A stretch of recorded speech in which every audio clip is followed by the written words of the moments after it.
Good morning, everybody. Welcome to the Flow Show. Here we are, Tuesday, the 9th of January, ready to rock and roll. No K-Man today, so just me, myself, and I. So we will get cracking with some of the news and then have a look at a few charts. According to Bloomberg in China, price wars are breaking out amongst some of the consumer brands over there on the back of slowing growth. This is something you have to be wary of when your economy is not doing too well, that then you do enter a real deflationary phase, because if people aren't selling stuff, they cut prices, and if everyone's cutting prices, they all compete to cut prices, and then you end up with a spiral down in prices, and that's what brings deflation. That'd be something that a lot of economies will be worried about, particularly in the Eurozone. We are seeing falling inflation, i.e. inflation still rising, just not as fast. But if the economies are going to suffer, then we start to get price decreases in everyday goods, and we start seeing some negative numbers coming in, and that can spark a spiral, deflationary spiral, which will definitely be something that the ECB will be very guarded against. But that's if that happens. Beginnings of that in China, it seems, according to that headline, which doesn't bode well for Friday's CPI numbers, that I can tell you. In the meantime, the PBOC are already seemingly worried about it, because they have vowed to use their various monetary tools to help boost credit. That will include using the reserve requirement ratio and other tools to get themselves back on track. Let's see if they manage that, but definitely, and more rate cuts coming seems to be the way forward. When they happen, I don't know, but they could be coming pretty quickly. And when they cut the reserve requirement ratio, that comes out of the blue rather than the set times for the other rates like the MLF and the LPR and that sort of thing. So that's something to look out for. You suddenly see a big move or sudden move in Aussie dollar. Keep your eyes on the headlines. It could be that China have cut the RRR. Over in Japan, the BOJ, according to Nikkei, turned net seller of stocks in 2023. There have obviously been ETF buyers as part of their monetary policy and whatnot dealings over there. Well, they were net sellers of stocks in 2023. Maybe that's another step towards the ending of easing. Let me just stop the squawk. Excuse me. Where am I? Lost my place now. Sorry, just seeing a headline up, because we're watching this Taiwan stuff as well, and China is looking at terminating more existing tariff cuts over Taiwan. Obviously, we've got that election coming this weekend, so there's going to be lots of those sorts of headlines. Anyway, back to Japan, and we had some CPI data out of Tokyo, largely as expected. Where are we? Here we are. So core CPI came in at 2.1% as expected. The other numbers, there's an ex-fresh food and energy number, a core number, which is not on this calendar, came in at 3.5% versus 3.6% prior. Headline CPI came in at 2.4%, was estimated to come in at 2.5%. So that came in lower there. Overall, you could, there's a case of two cases you can make here. One, CPI is coming down, which is what the Bank of Japan told us, which means they could stay on the easy path for a bit longer. On the flip side, these numbers are still above BOJ target, and in some cases well above BOJ target, like that core number at 3.5%. So it keeps them on the boil for ending easing. They did expect inflation to come down in the latter part of this fiscal year and then start increasing again. So for now, they are right, but we'll have to see when those increases come in and whether they're going to be assisted by those wage negotiations in the spring. Household spending, however, doesn't look too hot. Down 1%, was expected to rise 0.2%. Month for month, year on year, down worse than expected, 2.9% as well. So still there are some things that aren't quite fixed under the table just yet. Over in Australia, retail sales came in much better than expected, 2% versus 1.2 previously for November. So it looks like a good pre-holiday period blowout from Aussie spenders over there. We'll see if that's maintained in December. Over to our mates at the SMB. They have, or they're going to be booking another loss of around 3 billion francs. That's around $3.5 billion. This is the SMB and all their trading and whatever they get up to behind the scenes to try and make money, which goes into the government, which then forms part of the budgets for the cantons and whatnot. They made a record loss in 2022 of 132 billion francs.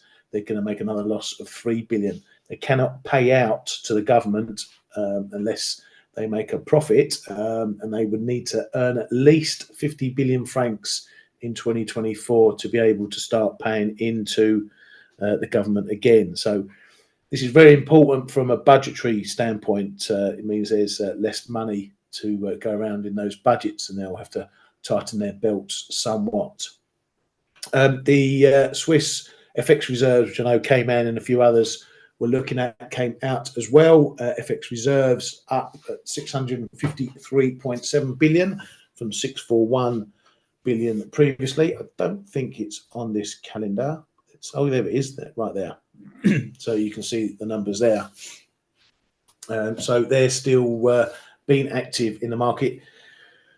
There was a bit of weakness in Swiss pairs on the back of that, as you would expect, those numbers, but it's holding, but it's not exactly a huge move higher. I know a lot of people are still very long the Swiss, very short the Swiss, waiting for this to go up, and it's not happening at the moment. It may be a case that we're going to have to see a big washout to the downside before we then start seeing the Swiss pairs rallying again. So I know a lot of folks in our room are waiting for this to happen, and so is a lot of the market, and it just isn't happening right now. So one to keep an eye on there continuously. Rest of the data, some bits out of Switzerland there. Unemployment rate ticking up a bit there on the season adjusted number, ticking up 2 pips on the non-season adjusted number. Another soggy month for industrial production in Germany, down 0.7%, was expected to rise 0.2%. Year on year coming in worse as well, so not looking good over there. A bit of trade data from France, not too much to write home about there, slightly less on the deficit. Trade balance as well, slightly less worse, shall we say. Activity-wise, no real change, 49.9 billion in exports. It was 49.7 prior. Imports are a little lower there. So no real change to activity numbers overall. Further unemployment data, Italy, better unemployment, 7.5% versus 7.9 expected. Eurozone as a whole as well, 6.4 versus 6.5 prior. So a little better on the jobs front there. ECB bonds. ECB's Wojcik said that the Eurozone will avoid a recession and expects inflation to slow gradually. He says they're not discussing rate cuts and won't discuss them before the summer, which goes against what ECB's Centeno has said. Says doesn't think we'll have to wait until May to make a decision about cutting rates. One of the big doves at the ECB thinking they won't have to wait until May to make a decision on cutting. Said the decision to keep normal rates steady for the moment is appropriate, and we will decide when to cut them sooner than we thought until recently. So he thinks we're going to be getting a cut before May at least. Hasn't gone as far as to put his knife on the calendar or his dart in the calendar around March. That's when everyone tends to think that all these banks will first start cutting, but sees a cut before May anyway. Over in the USA, we had some consumer credit data out late last night. If I can find it, where are we? There we go. A big jump in consumer credit, 23.75 billion versus 9 billion expected. Now, there was a big jump in revolving credit. That's the likes of credit cards and short-term borrowing there. That increased 19.1 billion, up 17.7% annually. So again, these numbers are for November. We know it's a big retail month, Thanksgiving, running into Christmas, etc., etc. So perhaps not a big surprise to see a big jump there. You can't really take much from it at the moment. It depends how those numbers progress through December and January. If those numbers remain high into January, then that might start indicating there's some problems with people being able to just afford day-to-day living if they're keeping it on the plastic and they keep borrowing to pay their way. If this is just holiday spending, then that should dip back in January as everyone has a splurge and then goes a bit skint in the new year. So we shall have to wait and see. New York Fed one-year inflation expectations for December came in lower at 3.01% versus 3.36% previously. So inflation expectations still edging lower, which will be good news for the Fed as long as they don't go too far. But if they get a nice two handle on those numbers, the Fed will be winning the fight in their eyes. On that front, Fed's Bostic says that inflation has come down more than he expected. It says families are catching up to past price increases. The pain of higher rates is easing and sentiment should follow. He repeated his stance that he sees 2 25 pip cuts appropriate by the end of the year. Says the outlook now is not for inflation to rebound, but the Fed will still need to pay attention. Fed's Bowman moving more into neutral, I'd say mildly getting into dovish sentiment, was one of the big hawks. Says that policy appears sufficiently restrictive to hit the 2% target and rate cuts will be eventually warranted as inflation falls. On to politics, and US Minority Leader McConnell says that Congress is on track to avoid a government shutdown by the end of next week. So everything still seems tickety-boo over there. And for those of you who may have caught our conversation about Bitcoin and the ETFs on Face yesterday, and whether it's going to be a buy the rumour, sell the fact if they finally clear all these ETFs. Standard Chartered Bank says that spot Bitcoin ETFs may bring 50 to 100 billion of inflows in 2024. As I say, that was part of our discussion. Would it be just a quick bolt higher in Bitcoin, or will it be something more sustainable as a lot of the market who don't want to get into coins themselves come into these ETFs? So Standard Chartered think, 50 to 100 billion of inflows will go into those ETFs in 2024. That's it. All I've got from headlines. I can't ask Kay if he's got any because he's not here. You guys and girls got any? If you've got any headlines, put them in the chat here and we can talk about them. No problem at all.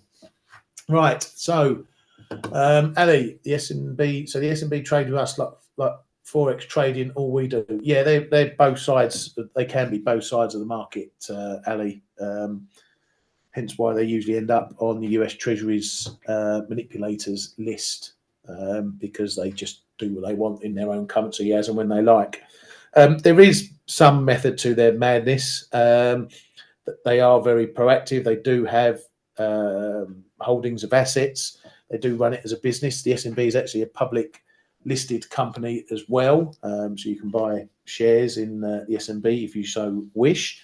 It's all part and parcel of how the financials work in Switzerland. I won't go into the nuts and bolts of it now, but think of the S&B as almost like a business bank, if you like. I'd go as far as say almost like a sovereign wealth fund in part. They conduct all their business on behalf of the government and whatnot, and all the profits that they make go into the government coffers. And as I said, split to the shareholders, the cantons. So yes, we know they're active in FX markets. They have been. We know what happened in 2015 and whatnot. So they can tinker around with the market as they like and trade on both sides. Enough said on that one before everyone starts getting hot under the collar.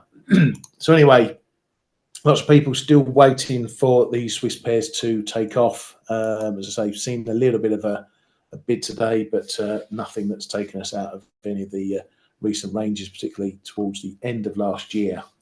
So there's going to be a few people strumming their fingers, but you got the carry on the right side if you're long these, so it's not too bad to sit in trades in the Swiss, depending on what you're doing it against, obviously. Right, what's going on elsewhere? Dollar yen looking a bit weak again. We had that dip yesterday afternoon. We had another one overnight. I thought it might have been the CPI that triggered it, but I'm not too sure. As I say, there's two ways to read those numbers. It might have been one of the reasons why we dipped down. However, we did down to 143, 44, 50 area. A bit of a watch level, not one I'd trade, but this 50 area has been one that's seen a bit of action going back now and again. So for want of no other better levels, that's where it pretty much pulled up. We are struggling to get back above 144 and hold above 144. So if you take it from when we had this spike up, we are dribbling lower. We're making lower lows, we're making lower highs. So it's keeping the short term, at least this year, the bearish pressure on, but we're not looking like we're wanting to head back down to these lows yet. So from a longer standpoint, we hit the 50 fib, we held the 50 fib, we're coming back down again. So the trend still remains in play as far as I'm concerned. 145 is still my main watch area. If we get above and hold above there, then maybe something is changing. We couldn't do that amongst the data on Friday. We had the little spike, a fairly big spike, but we soon flopped underneath it on the ISM. So maybe we're just going to start grinding a bit lower.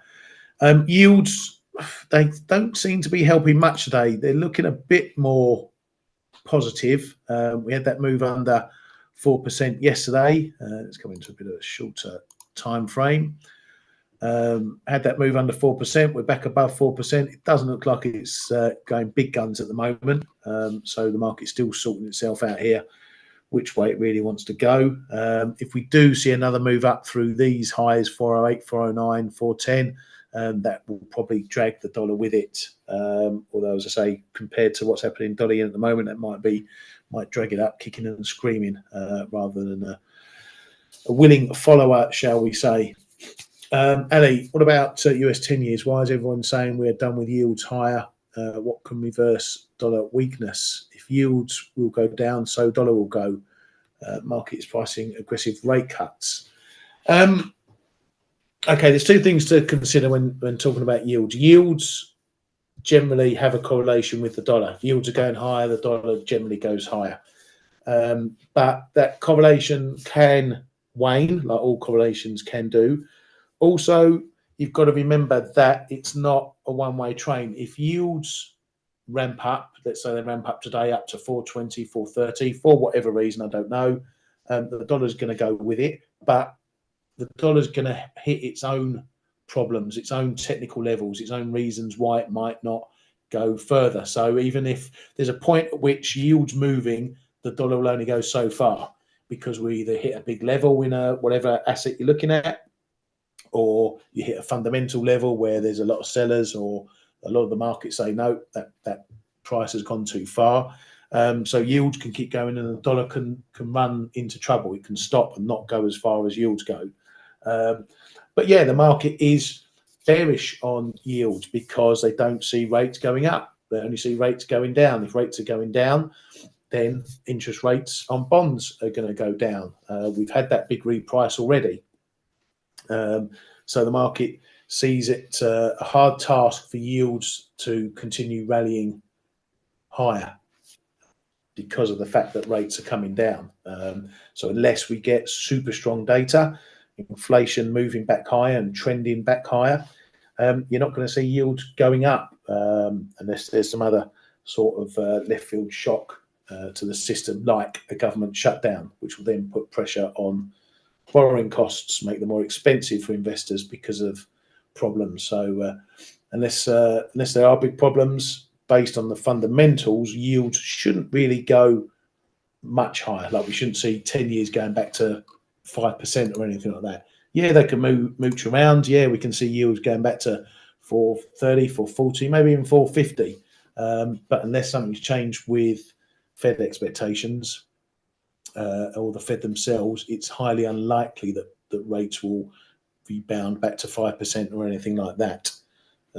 So yeah, and that holds with the dollar. So but as you can see, yields are moving, but euro dollar's doing absolutely nothing. So there's different forces at play. There's stuff going on in the euro. There's always another side to a currency, Ali. So as much as there is a correlation, there is always another side to a pair, and you've got to go on what's happening in those countries as well. False break, Brian, depends what you false breaking. False break of that lower level, potentially, yeah. But that was just maybe just end of year stuff. That's what caused the break. So is it false? Yes, but it was driven by flows. Those flows dissipate. When they disappear, the market goes back to what it's doing. The issue is we haven't gone back up to these levels, 420s. We're holding around these low areas. Right, so that was dollar yen I was looking at. Ali, you're saying US 10 years at 4% is overvalued. My 10-year tips at 180 is the better choice if you need to buy bonds. Or if you're talking about Bill Gross, I'll let him do his own thing there. But yeah, you can look at your inflation. But what you have to understand also, Ali, is that people will move their money for mere partial percentage points. If a tip is 180 is getting you 180, and a tip in Europe will get you 181, people will go to Europe just to get that extra point. Because when you're talking about billions and trillions of currency or amounts, that one pip can make a big bit of difference. So it doesn't necessarily mean people flood into US. They might flood into Eurozone bonds if they're going to get that extra basis point of profit, and vice versa. And that's what you see all the time. That's what happens in markets. That's what flows are: chasing yield, parking up. If people got cash to park up, be it overnight, be it for a week, be it for a month, they'll look for those extra basis points of yields, and that's where you get your flows in FX. They'll go running around the globe chasing that extra yield. Right, a couple of things I'm looking at.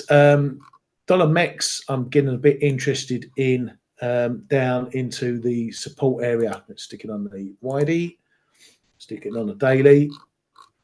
We got this creeping down at the moment. We have ever since we had topped out that 1850 area. So I'm going to be looking at a long down into this zone down here. I've got some bids in already down into this area with a stop just below 1660. So I'm just a technical play to see if this support holds down here, because it's quite decent looking support.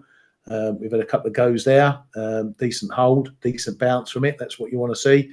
So I think this has been a bit one way, this move, and if it's going to run into trouble somewhere, this is where it's potentially going to run into trouble. So I'm going to be looking at longs. As I say, got some bids in off those levels down there.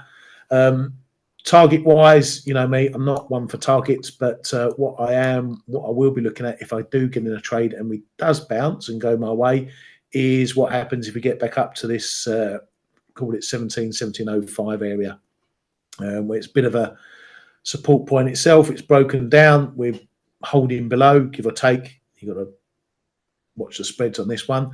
So if I do get any longs here and it does go my way, I'll be looking at that area, 17s, to start taking some profit off the table and see what it wants to do after that.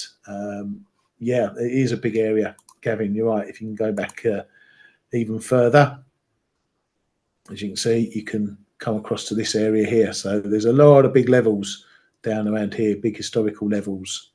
So it goes back quite some way. Hence why I'm happy to give it a go. You know, That's what we look at the charts. Doesn't matter if this chart was an hourly chart or a daily chart or whatever. The patterns are still the same. Look at where your support points is, and that's what we want to trade. And if it goes through, it goes through. I'll be keeping it fairly tight, and then I'll lose some money. But that's where I know where my risk is going to be, and I know how much risk I'm going to put on the trade. So as long as I'm happy with that, I'll get in a trade. Esther, yeah, I can have a look at silver for you in a bit. 1679 is your first level. That's where, just give or take, where we had the bottom pretty much yesterday. So yeah, fair enough.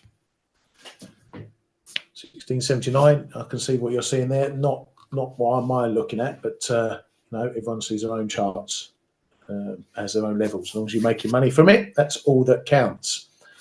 Brand cable. You should be an expert on cable by now. You listen enough to everyone else. You should be doing your own analysis. You should be giving us the lowdown on cable by now, Brand. You've been doing this long enough, mate. What do you want to know about cable then? Is it going up? Is it going down? That's what everyone wants to know. What's it doing? Not a lot. Still mooching around 126 to 128, give or take. I'm not really interested in pissing around in the middle. If you want to be scalping it, go right ahead. But I know where the support is. The support's down into 126 and the resistance up into 128.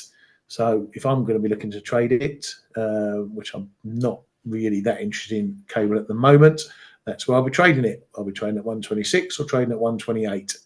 You want to muck around in the middle, you be my guest, mate.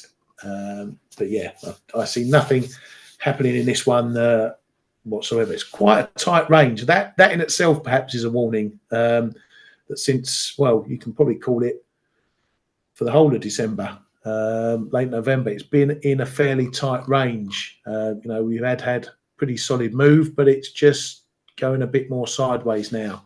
And cable doesn't tend to sit in a tight consolidation phase for too long.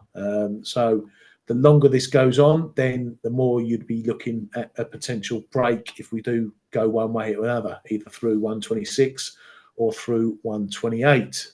So that would be something to look for, because we know, as I say, cable doesn't like to be quiet for too long. Right, Esther, let's have a look at good old silver.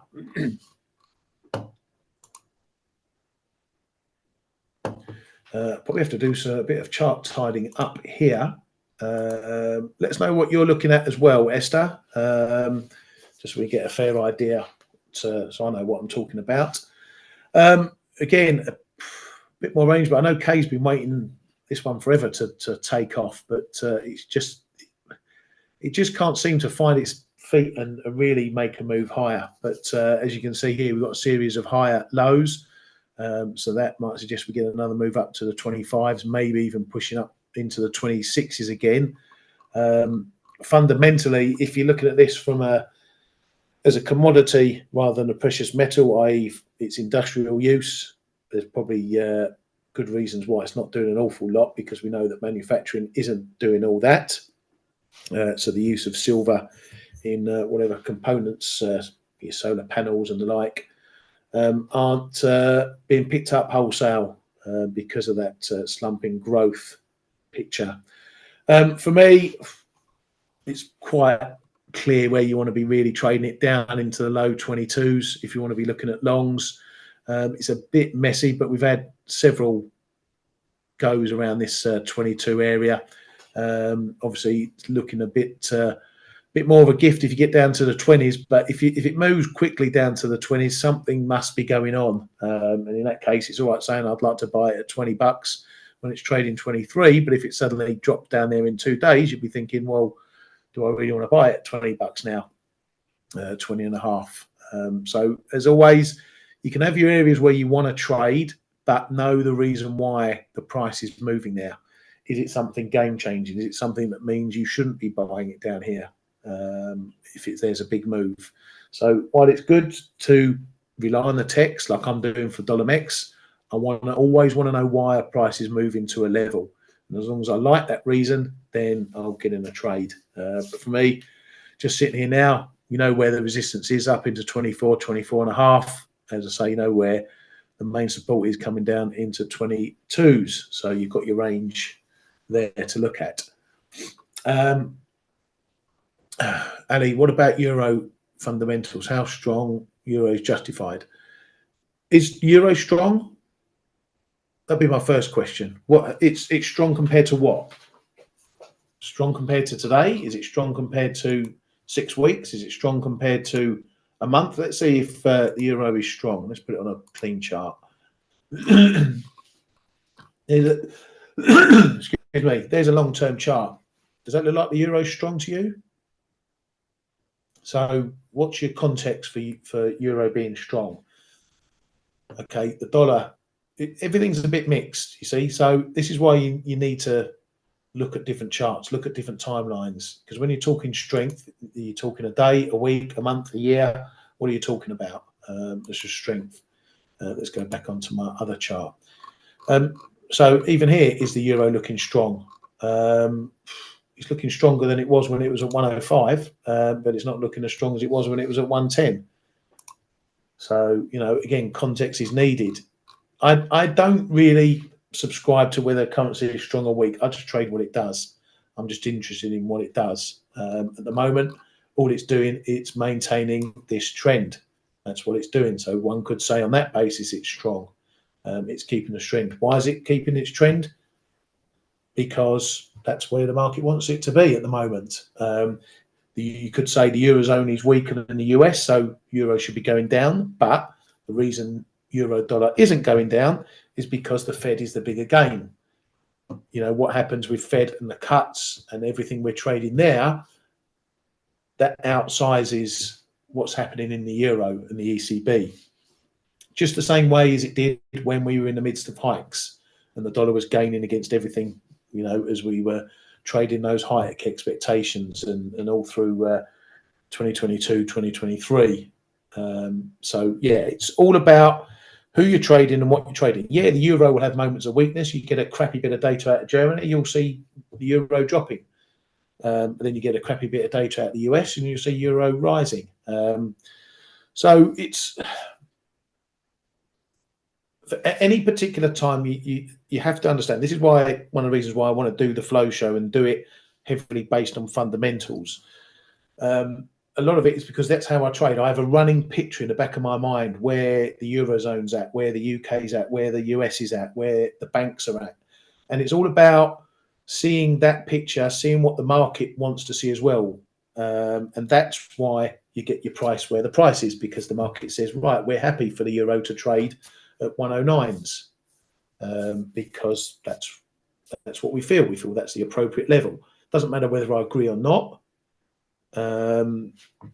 I'll do my trading on whether I agree or not. If I think that the Euro should be down at 105 because of X, Y, Z to happen to the economy over the next 6 months, then I'll go short. At the moment, I'm long. Why am I long? Because I traded a big technical level down at 105. Pure and simple. But it also tied in with the fact that the Fed would be coming to the end of rate hikes at some point, and that would be negative for the dollar. So, you know, the fundamentals speak for themselves. The Euro is where the Euro is, because that's where the market wants to put it. If you don't agree with it, then trade against it. But know your risk, know where you're wrong, know what you need from the fundamentals to go your way for your trade to be right. And if you're not right, where you're going to get stopped out. But that requires trading more longer term, like I'm trying to do with the Bank of Japan. Although every time I open up my trading screen, it's cost me more on the swap each morning. So yeah, that's strength and weakness is a funny thing to get your head around, and it's not really worth looking at that in terms of picking a trade or making a trade. A currency is going to go where a currency is going to go, whether I think it's strong or weak, or whatever.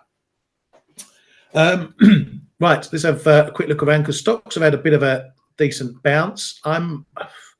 Again, I don't know what's going on with stocks at the moment. I didn't understand why they were weak when we got that weak data from the US, like the ISM, and we closed down on Friday. I've no idea why we're back up again. We did have a few bits and pieces of earnings which didn't look too bad last night. Just a few lines I caught just as I was doing the options before I switched off for bed. So maybe, that's given a bit of a boost to stocks this morning. But I think a lot is going to decide on some of those bank numbers that we're going to get later in the week. If those numbers are bad and we, stocks sell off, but then we rebound again, then that's going to tell us something about the market. What I did look at yesterday, again, we were talking about it on Face. Just wanted to show you this chart, which looks quite interesting. Dale was talking about the yearly. Could stocks finish the year down, have a down year this year? Just looking at that, what do you make of that? 3 big yearly candles and a big, huge top up around the high 47s into 48s. What does it mean? Mark in our chat room said it looked quite bullish. I could concur. If you get a break, what this shows here, these big yearly candles, if you get a break here, it could well be very big. So, I'm half tempted to go maybe with a long if we break 48s and just see if it balloons up, because you don't often see something like that on 3 yearly candles or 12-month candles, if you like. And you can look back, you can see how many years have been negative, few and far between the negative years. So, go with that basis, then perhaps we could be ballooning up through 5,000. And who knows? But this one might take a while to play out since it's a 12-month chart. But we're back up in stocks anyway. As you can see there, maybe putting in a test on those highs. If we get bonanza bank reports later this week, then I think we'll take out those highs pretty easily. And that might be something to go with if you're trading stocks as well. Ali, you've got loads of questions today, haven't you? Keep me on my toes. What ratio do I use mostly in trading?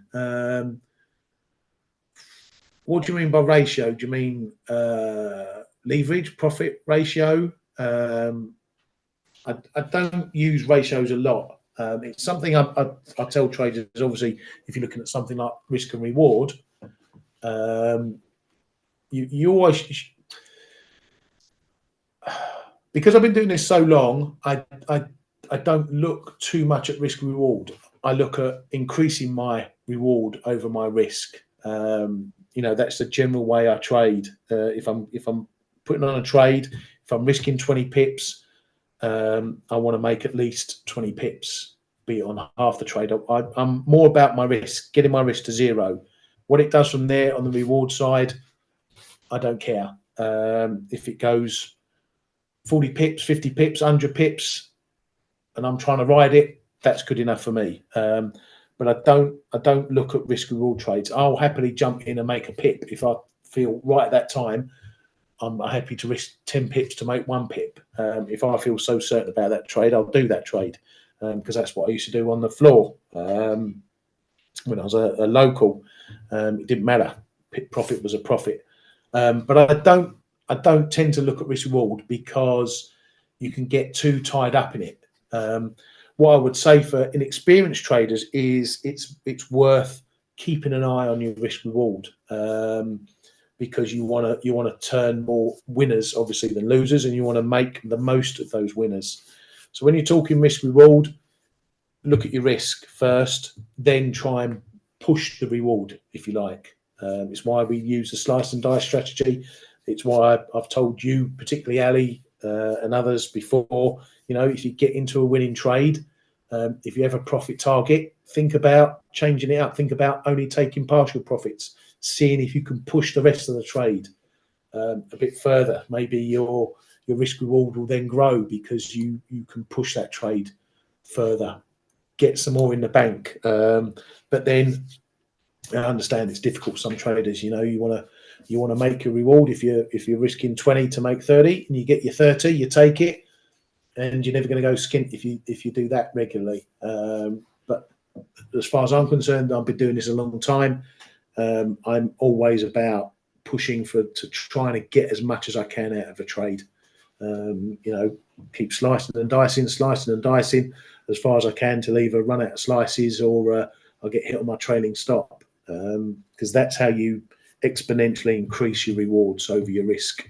But yeah, for me, I just want to get my risk to zero, whether that's 20 pips, 50 pips, 100 pips. I just want to get it to zero as quick as I can and then not have to worry about the trade thereafter.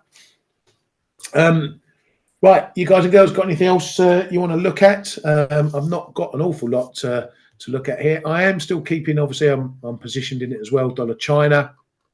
That's facing a bit of upward pressure. As I said, it's probably likely to, given that we're looking at the central bank easing it over there and the economy not doing so well with inflation. So I'm the wrong side of the trade with my shorts on this, because it has every possibility of pushing higher. So I may, depends how strong it is, and depends if they continue to fight it, because obviously they're going to be looking to ease, but still trying to keep their currency from weakening too far. It's a battle they've played for a long while. So if they keep fighting the FX side forcefully, even while they're easing, then I'll be happy to stay in the short. But if it looks like they're starting to let it go, I might have to jump ship and see what it wants to do through this easing phase before maybe looking at the other levels. But the good thing about the PBOC, they will tell you in this one. They're pretty clear. If they want to let this one go and see it rising back up to 730s, they'll be pretty clear about that. And then I'll be jumping ship as far as I can hit the button. Likewise, on the other side, if they come out forcefully saying that they're not going to let it rise or not going to let it weaken too far, then people who are buying this pair will be getting out of dodge, and we'll probably see some downward pressure. But fundamentally, like we're talking at the moment, I'm on the wrong side of this one, given what the central bank is looking to do and what the economy is looking to do. And the only reason I'm in the trade is because they don't want this rallying up here again. So that's the only reason. If this was any other country, any other central bank, based on the fundamentals here, I will be long this pair, not short it. So another one to keep an eye on. Gold, Derej, give me 1 second.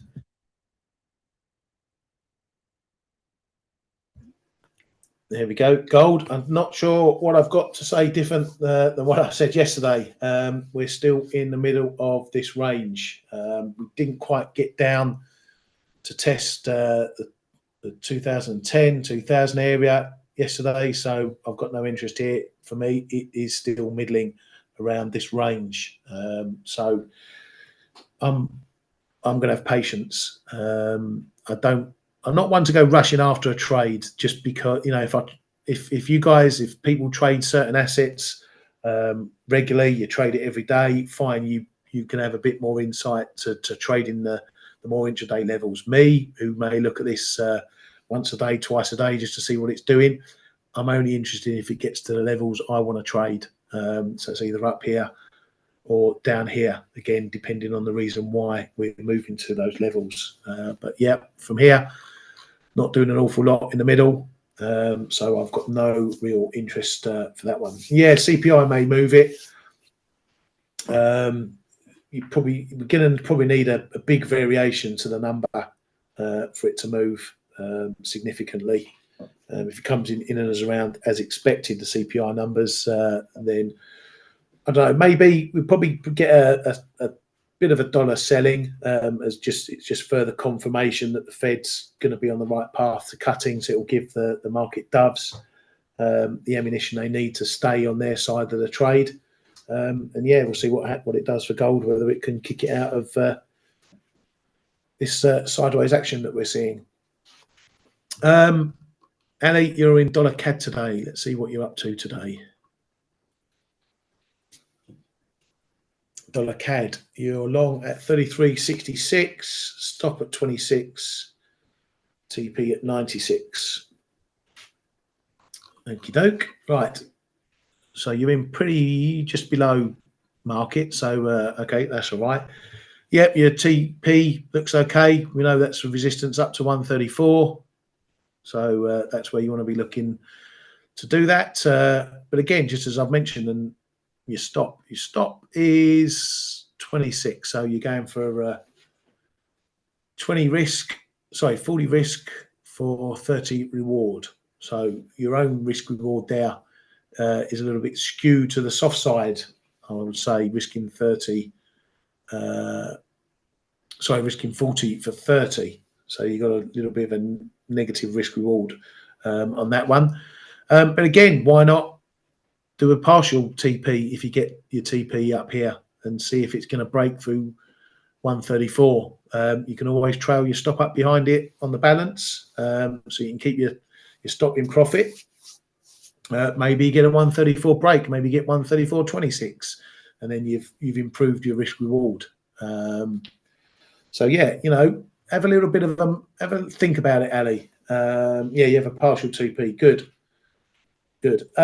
On a trailer brand, it depends how fast the market's moving. If I was doing something like Ali, I'd only have a trailer maybe.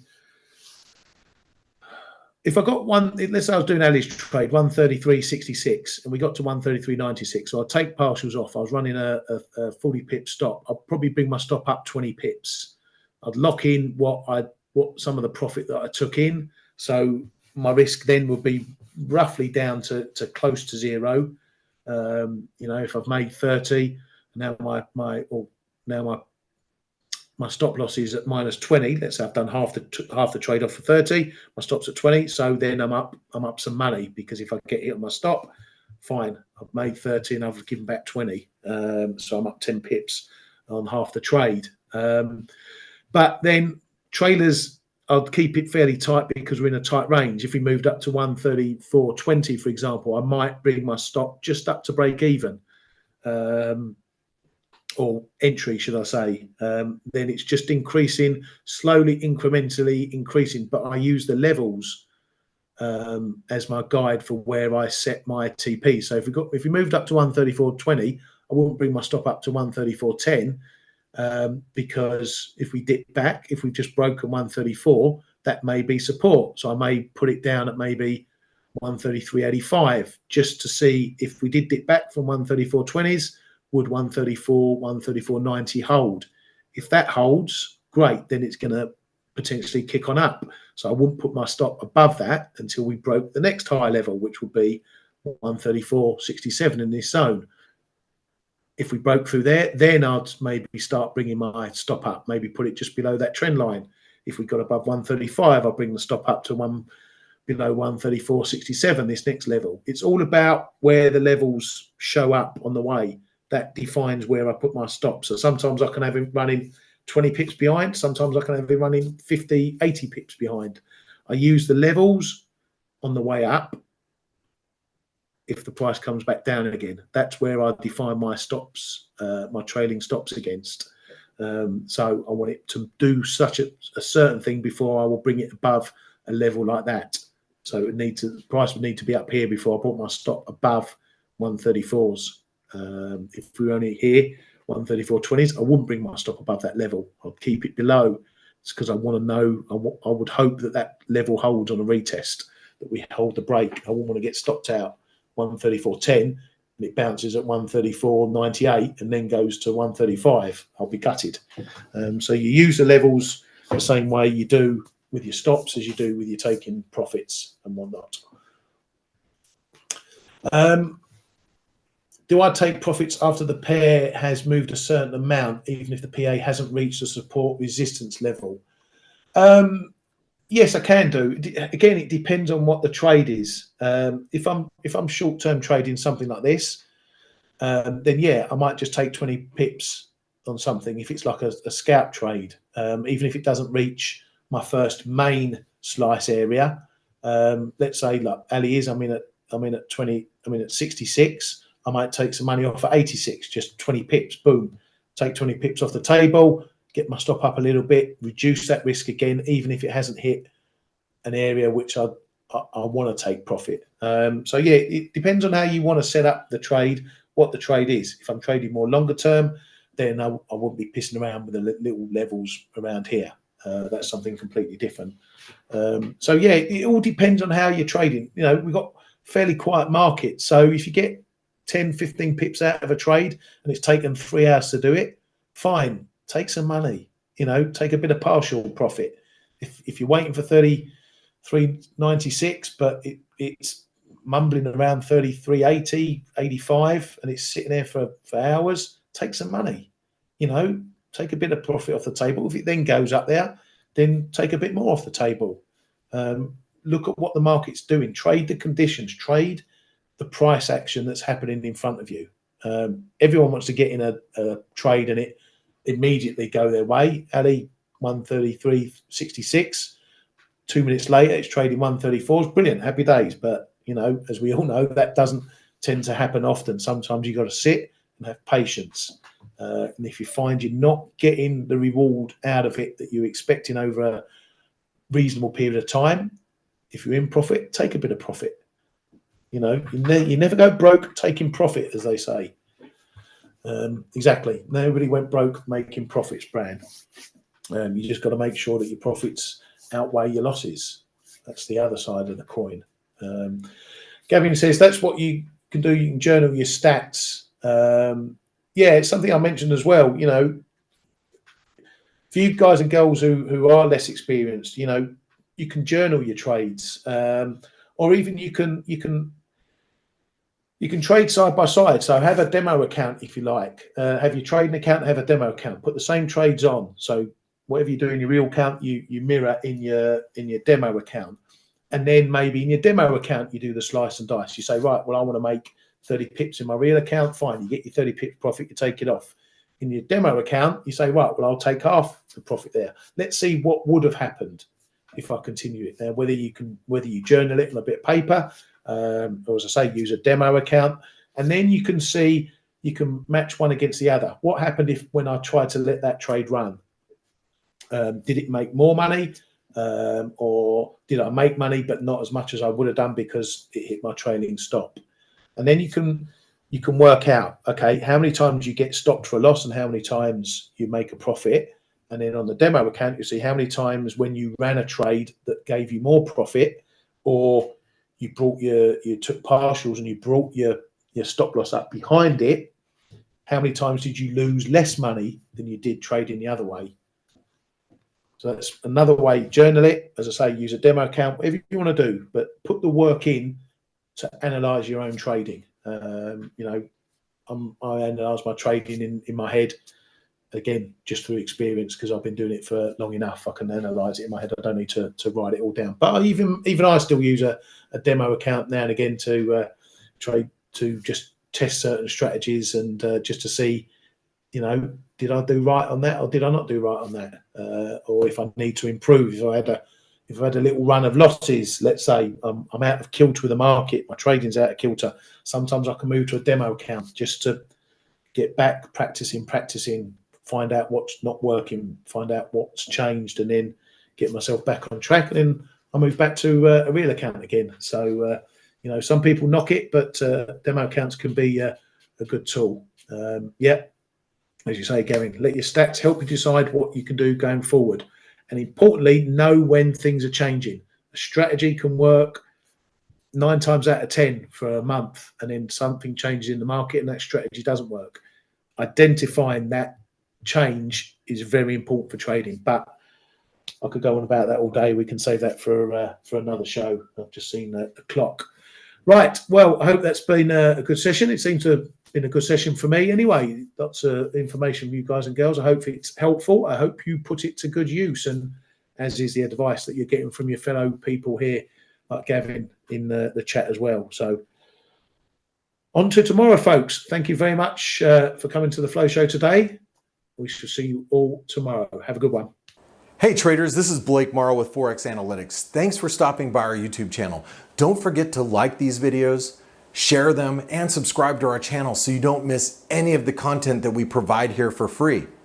Thanks for stopping by. I'll see you in the next video.